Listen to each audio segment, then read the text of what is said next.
में हमने आंकड़ों के स्रोत पढ़े थे, यानी कि सोर्स ऑफ डेटा, कि हमने डेटा को कहाँ से कलेक्ट किया, सोर्स ऑफ डेटा। इस चैप्टर की मेन पॉइंट्स जो है, एक सेंट्रल पॉइंट जो बताया था वो दो ही चीज बताई थी बच्चों, कि एक तो आंकड़ों के स्रोत और दूसरा आंकड़ों को संग्रहित करने की विधि। तो आज हम अपना वही टॉपिक लेकर के आ रहे हैं आपके सामने कि आंकड़ों के संकलन या संग्रहण की विधियां, जिसे हम कहते हैं कुछ सांख्यिकी विधियां भी कहते हैं इसको, या आंकड़ों का संग्रहण या संकलन इस प्रकार से किया जाता है। इसको दो तीन नामों से क्वेश्चन आ जाता है। जैसे आंकड़ों के संकलन की विधियों को हम क्या क्या कहते हैं बच्चों, यहाँ पर मैं कुछ लिख करके दिखा रही हूँ। आंकड़ों के संकलन की विधियों को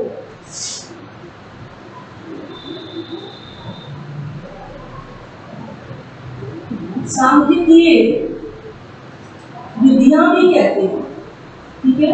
अगर प्रश्न आता है कि सांख्यिकीय विधियों को समझाइए, तो भी आपको यही चीज लिखनी है जो हम समझाएंगे।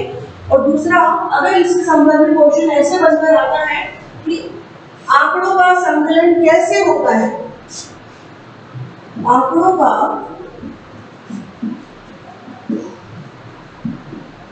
संकलन कैसे होता है,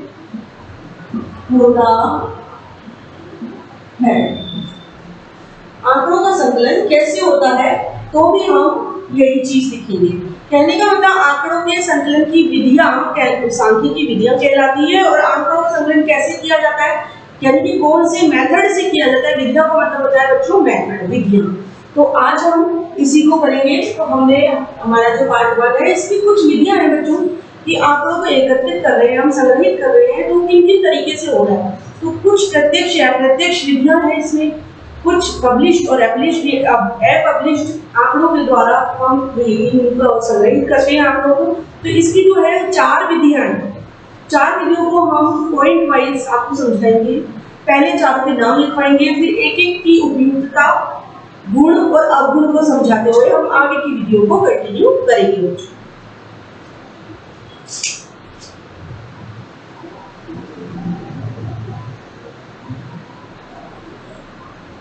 इसके लिए लिखेंगे बच्चों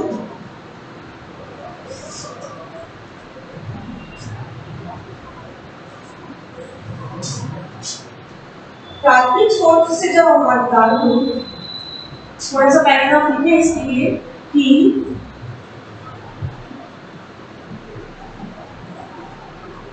प्राथमिक स्रोत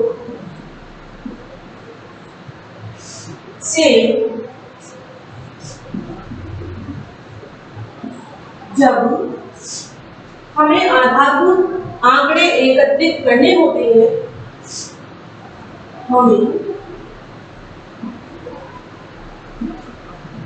आधारभूत आंकड़े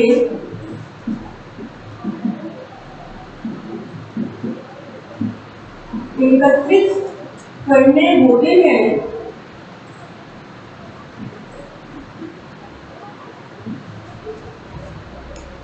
जब प्राथमिक स्रोत से जब हमें आधारभूत आंकड़े एकत्रित करने होते हैं, तो जो कुछ सांख्यिकीय विधियों का उपयोग किया जाता है या करने होते हैं, तो हम ये कैसे करते हैं।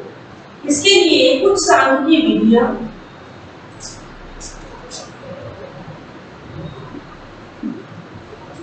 इसके लिए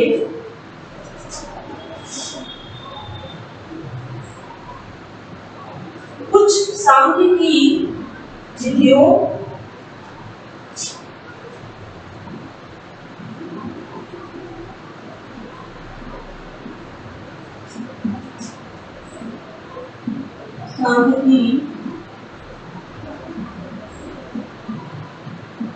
विधियों या तकनीकी जानकारी या सांख्यिकीय तकनीकी या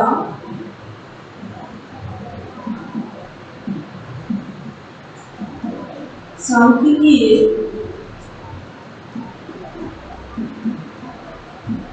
तकनीकी की या सांख्यिकीय तकनीकी की जानकारी प्राप्त करना आवश्यक होता है। जानकारी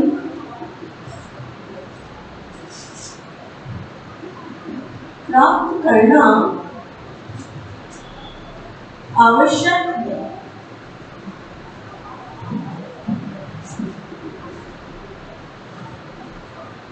तो बच्चों इन जानकारी प्राप्त करने के लिए कुछ टेक्निक्स का प्रयोग कर रहे हैं, हम कुछ विधियों का प्रयोग कर रहे हैं। साथ ही में इसमें लिखेंगे प्राथमिक आंकड़ों को इकट्ठा करने की प्राथमिक आंकड़ों को इकट्ठा यानी कि एकत्रित करने की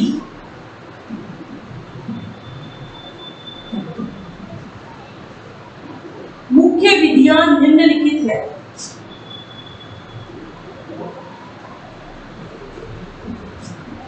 मुख्य विधियां निम्न है। कौन कौन सी विधियां हैं बच्चों? पहले नाम लिखेंगे अपन कि प्राथमिक आंकड़ों को इकट्ठे करने के लिए कौन कौन सी विधियों को आप लेते हैं। सबसे पहले देखिए, पहले ध्यान देने वाली बात है कि यहाँ पर प्राथमिक आंकड़ों से संबंधित बात हो रही है। अभी द्वितीयक आंकड़ों को इकट्ठा करने की कुछ अलग विधियां होंगी। तो जब हमने प्राथमिक स्रोत इकट्ठे किए बच्चों, तो उससे संबंधित विधियां भी अलग अलग होगी। तो प्राथमिक आंकड़ों को इकट्ठा करने की विधियां अलग है और द्वितीयक आंकड़ों को इकट्ठा करने की विधियां अलग है। तो प्राथमिक आंकड़ों से संबंधित हम पढ़ रहे हैं आज, इसकी 4 विधियां हैं।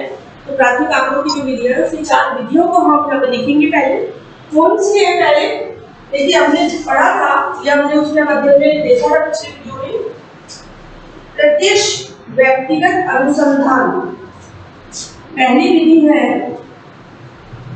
प्रत्यक्ष व्यक्तिगत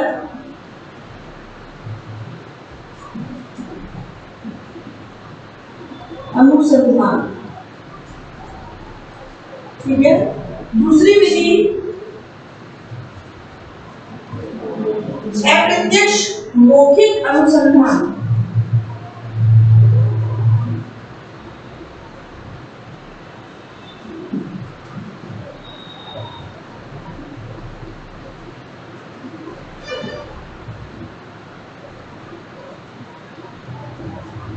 अप्रत्यक्ष मौखिक अनुसंधान। इसी तरह से तीसरी स्थानीय स्रोतों या संवाददाताओं से सूचना प्राप्ति।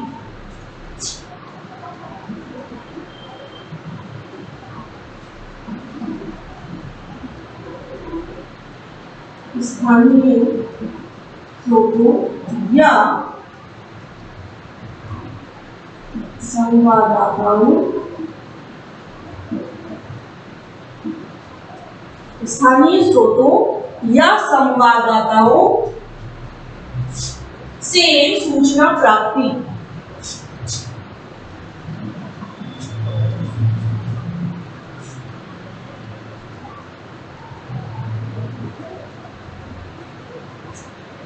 ये सब विधियां हैं बच्चों, स्थानीय स्रोतों प्राथमिक आंकड़ों को इकट्ठा करने की कुछ विधियां। इनके भी गुण अवगुण उपयुक्तता सब चीजें हैं। पहले हम इन विधियों के नाम पढ़ेंगे। चौथी है प्रश्नावली के माध्यम से सूचना संग्रह।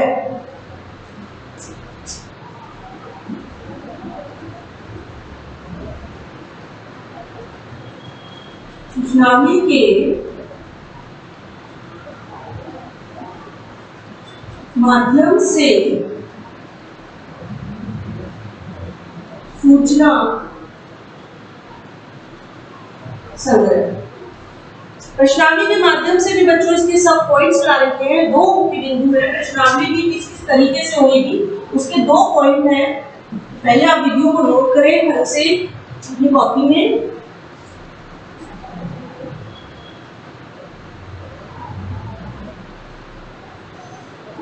इसमें लिखेंगे डाक प्रश्नावली विधि। डाक प्रश्नावली विधि। और दूसरे लिखेंगे गणकों द्वारा अनुसूचियां भरना।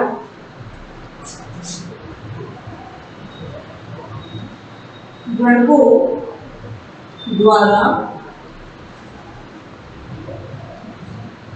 अनुसूचियां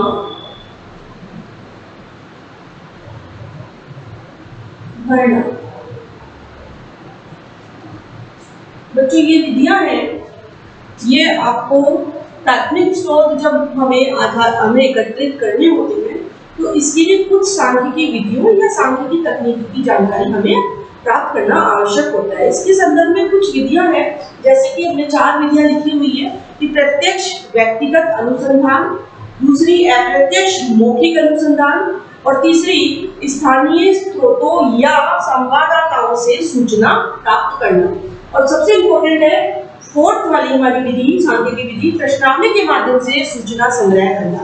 प्रश्नावली माध्यम से भी 2 तरीके से सूचना संग्रह होगी बच्चों, एक तो डाक प्रश्नावली विधि और दूसरी गणकों द्वारा अनुसूचियां भरना। तो बच्चों यही है, पहले तो आप इसको नोट डाउन करें, फिर हम एक एक करते हुए पहले प्रत्यक्ष व्यक्तिगत अनुसंधान को लेंगे, इसको समझेंगे कि ये क्या होती है, फिर इसकी उपयुक्तता को समझेंगे, फिर इसके गुण और अवगुण, किस तरीके से सारी विधियों के गुण, अवगुण, उपयुक्तता और अर्थ चारों चीज समावेश होगी। तो अब पहले स्टार्ट करेंगे आज हम प्रत्यक्ष व्यक्तिगत अनुसंधान। पहले यहाँ तक नोट करें।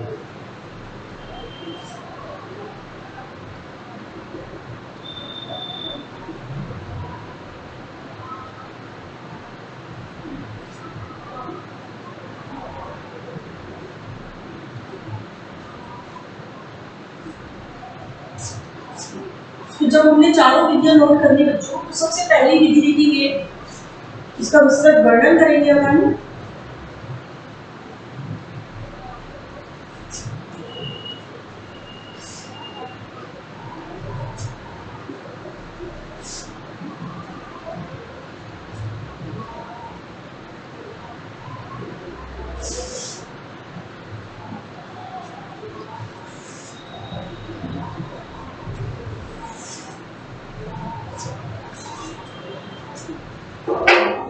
सबसे पहली विधि प्रत्यक्ष व्यक्तिगत अनुसंधान।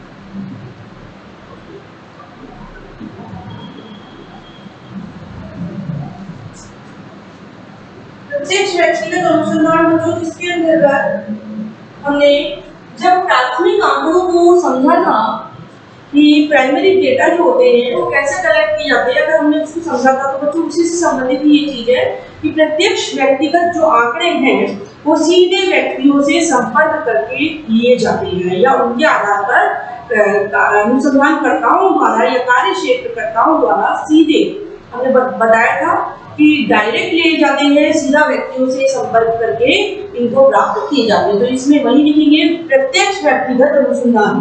लिखे पहले इसका, इसमें क्या आएगा, लिखे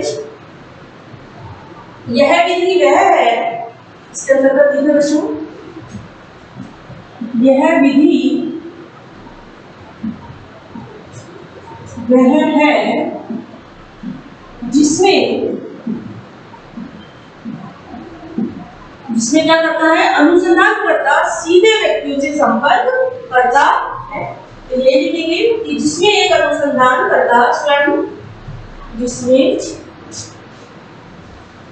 एक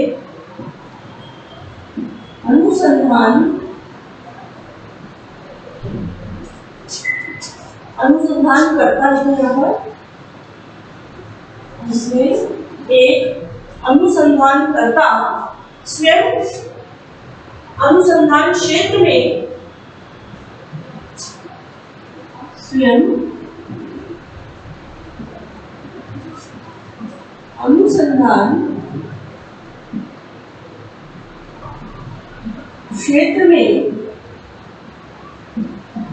क्या करता है, खुद कार्य करता है। अनुसंधान क्षेत्र में जाकर सूचना देने वालों से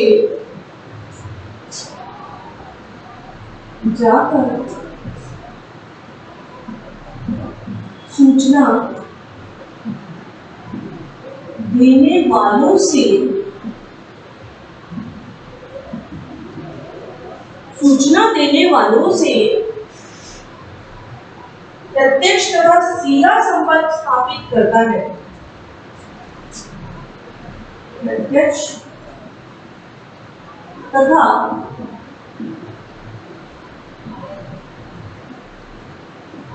सीधा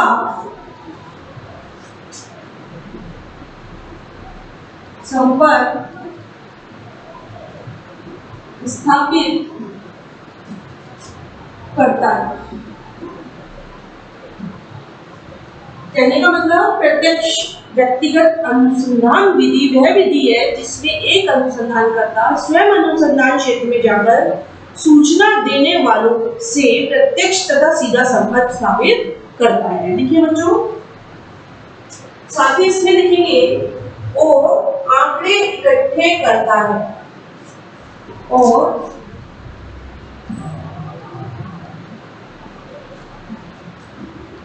आंकड़े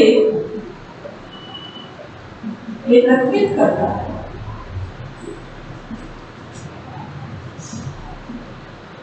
व्यक्ति से सीधा संपर्क कर रहा है और फिर आंकड़े एकत्रित कर रहा है।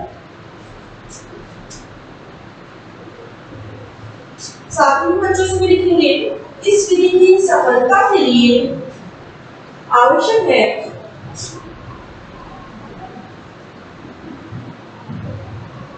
इस विधि की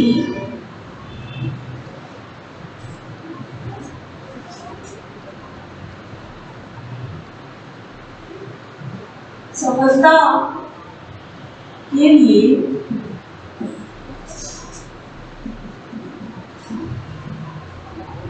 आवश्यक है कि इस विधि की सफलता के लिए क्या आवश्यक है बच्चों कि अनुसंधानकर्ता को मेहनती, व्यवहार कुशल की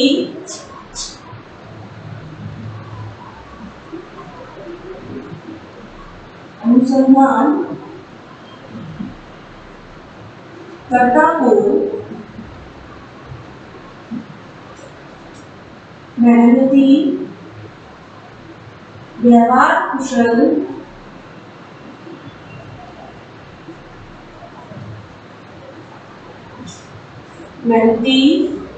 कुशल निष्पक्ष और धैर्यवान होना चाहिए।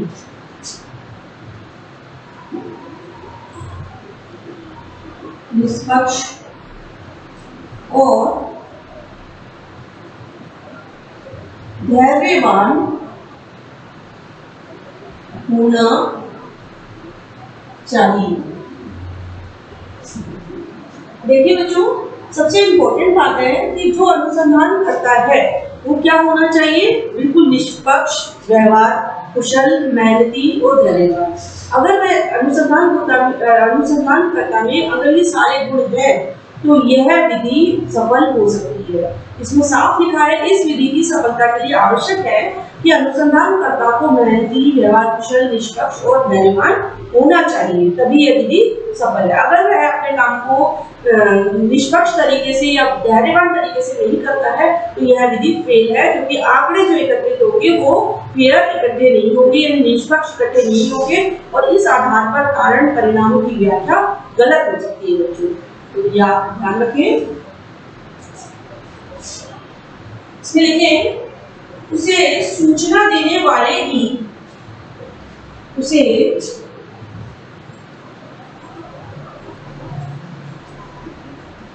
सूचना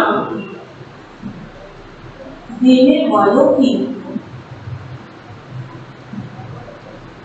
भाषा, रहन सहन, सभी चीज का ध्यान रखने वाली बात है। जिसमें देने वालों की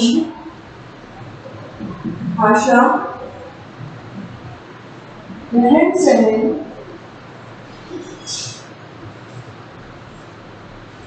कहने का तात्पर्य उसे सूचना देने वाले की भाषा, रहन सहन के स्तर और रीति रिवाजों का भी ज्ञान होना चाहिए। रहन सहन के स्तर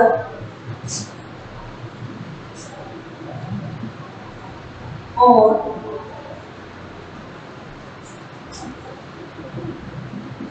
रीति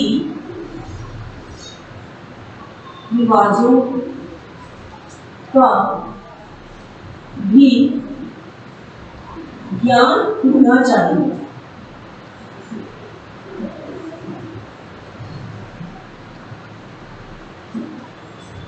रीति रिवाजों का भी ज्ञान होना चाहिए। तो सबसे इम्पोर्टेंट बात है कि जो अनुसंधान करता अनुसंधान के लिए जा रहा है, उस क्षेत्र में जाकर के व्यक्तियों से प्रत्यक्ष या सीधा संपर्क स्थापित कर रहा है और साथ में आंकड़े भी एकत्रित करता है, तो इसके लिए अनुसंधानकर्ता को मेहनती, व्यवहार, निष्पक्ष और धैर्यवान के साथ साथ उसे क्या होना चाहिए, इस चीज का भी ज्ञान होना चाहिए कि जो सूचना दे रहे हैं उन व्यक्तियों की भाषा उसको आनी चाहिए। कि अगर मान लीजिए वो भाषा दूसरी बोल रहे हैं और दूसरी, तो हमारे आंकड़े गलत इकट्ठे हो सकते हैं बच्चों।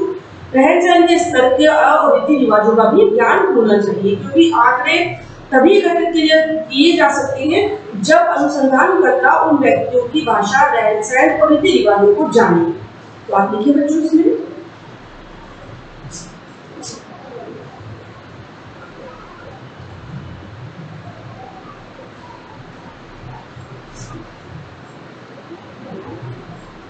उदाहरण के लिए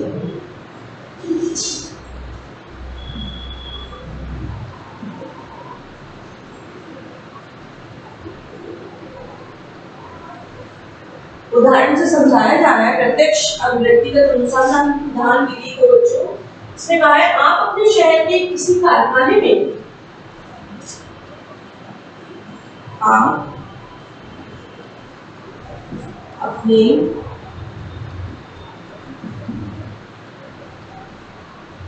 किसी शहर के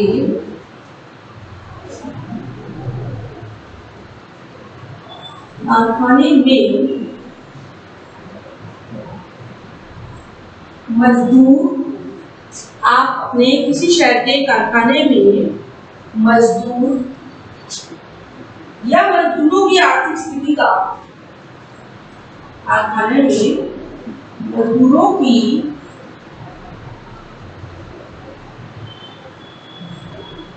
आर्थिक स्थिति का अध्ययन करने के लिए आर्थिक स्थिति नहीं आ रहा है उधर, आर्थिक स्थिति, आर्थिक स्थिति का अध्ययन करने के लिए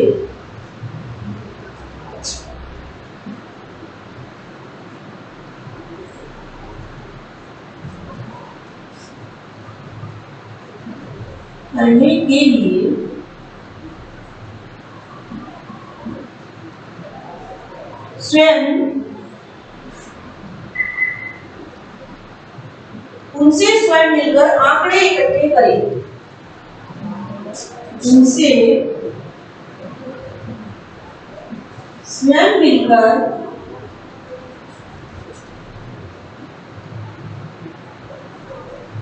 आंकड़े इकट्ठे करें।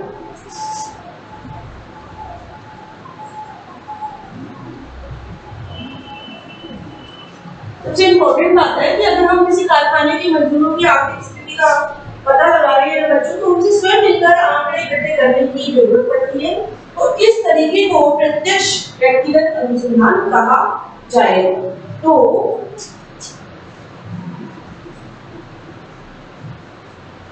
इस तरीके को यानी कि इस विधि को प्रत्यक्ष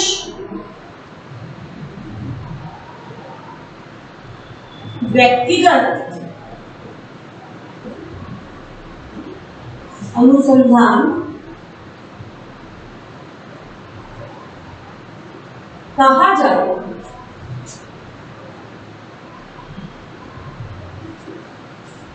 बच्चों आपने समझा कि प्रत्यक्ष व्यक्तिगत अनुसंधान विधि क्या है।